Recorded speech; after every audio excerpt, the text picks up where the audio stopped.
অনেক বড় ব্যাখ্যা এবং বিশ্লেষণ যে কিয়ামত পর্যন্ত শেষ করা যাবে না। আপনি আমি মানুষ, এই মুহূর্তে আমরা সকলেই হালাল। আবার এই মুহূর্তে কিছুক্ষণের পরে দেখবেন সবাই হারামকে উপভোগ করছে। কিভাবে? সাইয়্যিদিনা খাতনাই এক সাহাবায়ে কেরাম বলছেন, ওই সময় রাসূল আকরাম সাল্লাল্লাহু আলাইহি সাল্লাম বললেন, এক টুকরা স্বর্ণ তোমার হাতে উঠা দিলাম, এই স্বর্ণ বিক্রয় করে তোমার যা ইচ্ছা তুমি তাই করো। এবার সে স্বর্ণ হাতে নিয়ে বাজারে যা বিক্রয় করো। বিক্রয় করার পরে তার মাথার মধ্যে অনেক কিছু ফেললো, তার পরিবারের জন্য যা যা প্রয়োজন সব কিছু ক্রয় করে দিল। এরপরে তার বাড়ির আসবাবপত্র থেকে শুরু করে যা যা দরকার সব কিছু ক্রয় করে দিল। তার চাহিদা মতন, ইচ্ছা মতন সে স্বর্ণ বিক্রয় করে সব কিছু করবে। করার পরে রাসূল আকরাম সাল্লাল্লাহু আলাইহি সাল্লামের দরবারে উপস্থিত হওয়ার পরে আল্লাহ রাসূল বলেছেন, তুমি যে স্বর্ণ বিক্রয় করেছো ওই টাকাতে তুমি কি করেছো? তখন সে বলল, আমার তথা আমার পরিবারের যাবতীয় যা ছিল সব কিছু মনের ইচ্ছা মতো করে।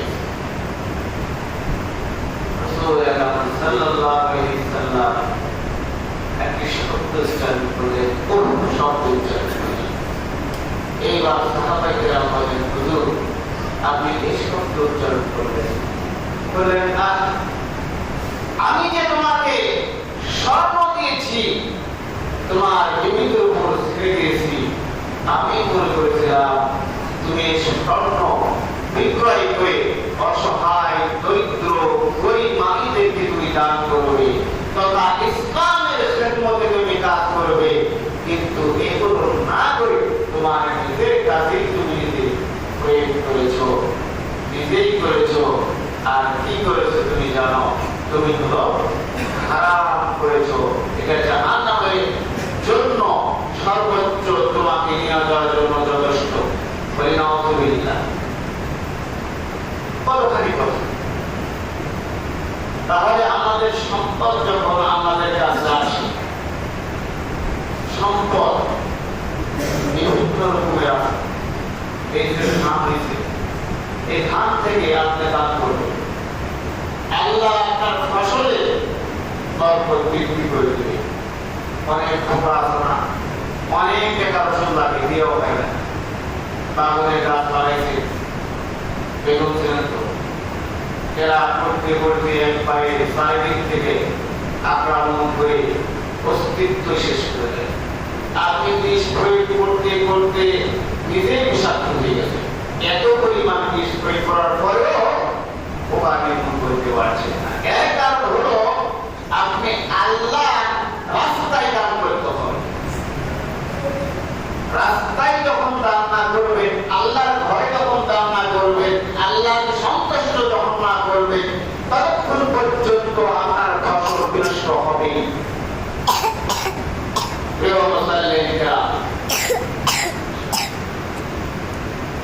এখানে তো ওই ধরনের শ্রাবণ ভূমি নাই। সেই দেশে যেমন খেজুরের বাগান আছে, লেচুর বাগান আছে, আমের বাগান আছে। আপনি মনে করেছেন আমি বাগান করেছি, আম বিক্রয় করে আমি তাই তো ঠিক আছে, সমস্যা নেই, আপনার বাগান আপনি করবেন। কিন্তু ওখান থেকে যতটুকু পরিমাণ হয় আপনি দান করবেন, সাদকা করবেন। কারণ এমন তো হতে পারে এমন ছোট্ট একটা ঝড় বাতাসে দুলায়া আপনার গাছের ডাল মক্কা দিতে পারে।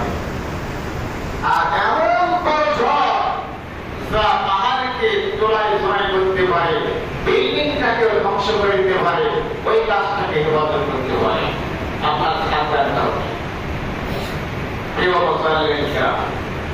এই জন্য জমির যে ফসলগুলো হয় এটা আল্লাহর রাস্তায় আপনারা দান করবেন, সাদকা করবেন, আপনি নিজে বাঁচবেন এবং অপরকে আপনি দান করবেন, আল্লাহ তাআলা আপনাকে বাঁচিয়ে দিবেন। আলহামদুলিল্লাহ। রাসূলের যুগে এক সাহাবায়ে কেরাম এক জমিতে চাষ করছিলেন। জমিতে চাষ করার পরে ওই জমিটার ফসল নষ্ট হয়ে যাচ্ছিল। রাসূল আকরাম সাল্লাল্লাহু আলাইহি ওয়াসাল্লামের কাছে বললেন, হুজুর, পানির কোনো ব্যবস্থা নাই, এত পরিমাণ রোদের কারণে আমার এই বাগানের সব গাছপালা মারা যাওয়ার উপক্রম হয়েছে, এখন মারা যাবে, হুজুর আপনি একটু দোয়া করে দেন না। রাসূল আকরাম সাল্লাল্লাহু আলাইহি ওয়াসাল্লাম বললেন, তুমি কি সাদকা করেছিলে? বলছেন, হুজুর আমি তো করি না। বললেন, তুমি কি সাদকা করবে? সে বললেন, হুজুর আমি এই বাগান যদি আল্লাহ তাআলা আমাকে বাঁচিয়ে রাখে, বাগানটা আমি সাদকা করব। হুজুর বললেন, যাও, তোমার বাগান মরবে না। বলে আলহামদুলিল্লাহ। রাসূল আকরাম সাল্লাল্লাহু আলাইহি ওয়াসাল্লামের কথা কি মিথ্যা? এইবার সে লোক চলে গেল। ওই বাগানে যে দেখে কুয়াশা যেমনি করে পড়ে, এমনি করে ওই গাছগাছায় আল্লাহ রাব্বুল আলামিন এমন ভাবে বৃষ্টি বর্ষণ করে দিয়েছেন, সব গাছ, মৃত গাছ দাঁড়িয়ে গেছে। বলে সুবহানাল্লাহ। ওই লোক দেখে আশ্চর্য হয়েছে, দৌড় দিয়ে হুজুরের কাছে গেছে, যে বলছেন, ইয়া রাসূলুল্লাহ, ইয়া হাবিবাল্লাহ, আপনি বলেছেন গাছ আর মরবে না, মারা যাবে না। আমি গাছের কাছে যে দেখি কুয়াশার নয় বৃষ্টি আল্লাহ তাআলা দিয়েছেন। আল্লাহ বলছেন, তুমি যখন বলেছো ওই সময় জিবরাইল এসেছিল, এইবার জিবরাইলকে আমি বলেছি আল্লাহ তাআলা যেন ওই বাগানে বৃষ্টি বর্ষণ করে। বলি আলহামদুলিল্লাহ। বলতে দেরি হতে দেরি নয়। সে মহান রব আপনাকে আমাকে সে জ্ঞান দিয়েছেন, সে বিবেক দিয়েছেন, সে জমি দিয়েছেন, সে অর্থ দিয়েছেন, যা যেটা আছে সেটা আপনারা কি করবেন? তা ফসল হয় ওখান থেকেই আপনারা এই ব্যবস্থা করবেন, তাহলে আপনাদের জমি আল্লাহ তাআলা হেফাজত করে নেবেন। বলে আলহামদুলিল্লাহ। এই যে আমরা ধান লাগিয়েছিলাম, আপনি ইচ্ছা করেছেন যে ধানটা আমি এত পরিমাণ যত্ন করলাম, সার দিলাম, পানি দিলাম, এরপরে লোকজন দিয়ে কাটাইয়া ঘরে উঠাইলাম। আর একবার চিন্তা করেছেন, যখন বৃষ্টি হয়েছিল আল্লাহ যদি ইচ্ছা করত ওই ফসলের জমি শিলা বৃষ্টি দিয়ে একবারে মাটির সাথে মিশিয়ে দেবে, আপনার ক্ষমতা ছিল লক্ষ লক্ষ টাকা আপনি ওখানে লাগাতে কাজ হইত। ওই জন্য আল্লাহ তাআলা আপনাকে এই দিক থেকেও রক্ষা করেছে। এই জন্য এই ধান ফসল থেকেও আপনাদেরকে এখানে দান করতে হবে। আল্লাহ তাআলার পথে দান করলে আল্লাহ তাআলা খুশি হন। আপনি হয়তো মনে করছেন দানটা কি, দান করলে কি হবে, আমরা কি দেখতেছি? কিন্তু আল্লাহ তাআলা বলেছেন, দান যদি বান্দা করে, এই দান আল্লাহ তাআলা জমা রাখে। এই জমাটা আপনার কিয়ামতের দিন মুসিবতের সময় আল্লাহ তাআলা সব কিছু ওপেন করে দেখেন। বলে আলহামদুলিল্লাহ। প্রিয় মুসলিম কিরাম,